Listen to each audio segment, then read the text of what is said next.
है गाइस, अस्सलाम वालेकुम भाईजान। क्या हाल है? ठीक ठाक हो? तबीयत जी ठीक है? मैं मुनीर तो सब पे यूट्यूब चैनल बैल शुक्र मेरा। आज ਤੁਹਾਨੂੰ मैं वक्त एक नवा एक खेल समझो या खेल समझो। आज एक नवा ਤੁਹਾਨੂੰ एक चीज दिखावन लगा, नवा आइटम दिखावन लगा। और तुसा देख सो और तुसा आख सो भाई वाकई इस तरह का कोई आइटम है और अच्छा लगे। ਤੇ ਮੈਂ ਤੁਹਾਡੇ ਨਾਲ ਇਹ ਗੱਲ ਕਰਨਾ ਚਾਹਨਾ ਵੀ ਸਭ ਤੋਂ ਪਹਿਲੇ ਇਹ ਜਿਹੜਾ ਢੱਕ ਹੈ ਪਿਆ,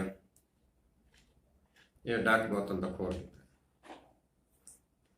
ਠੀਕ ਹੈ। ਇਹ ਢੱਕਣ ਇਸ ਬੋਤਲ ਤੋਂ ਅੰਦਰ ਨਾ ਮੁਮਕਿਨ ਹੈ ਵੀ ਅੰਦਰ ਚਲਾ ਵਣੇ। ਇਹ ਤੁਸੀਂ ਖੁਦ ਵੇਖਦੇ ਪਏ ਵੀ ਇਹ ਢੱਕਣ ਅੰਦਰ ਨਹੀਂ ਪਾ ਸਕਦਾ। ਇਸ ਢੱਕਣ ਨੂੰ ਆਪਾਂ इस तलवी साइड तू ढक्कन जड़ा है अंदर किस तरह जाता ढक्कन, सिर्फ ये देखना है। ये तो अज ढक्कन विखाईना है भी ये अंदर ढक्कन किवें जाता है, ठीक है। इस ढक्कन नूं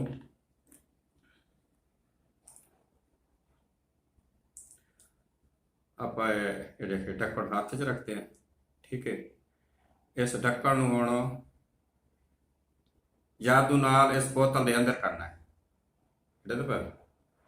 इस ढक्कन नूं एक मंत्र करना है, एक जादू करना है। देख लो ये ढक्कन तलवी साइड तो अंदर चला वैसे, ठीक है।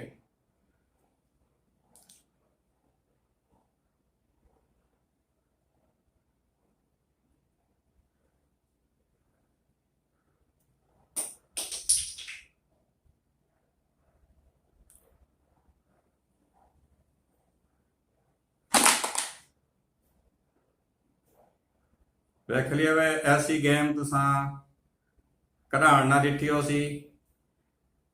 ਇਹਦਾ तुसा वेख लो भी किस तरीके ढक्कन जादू नाल अंदर चला गई।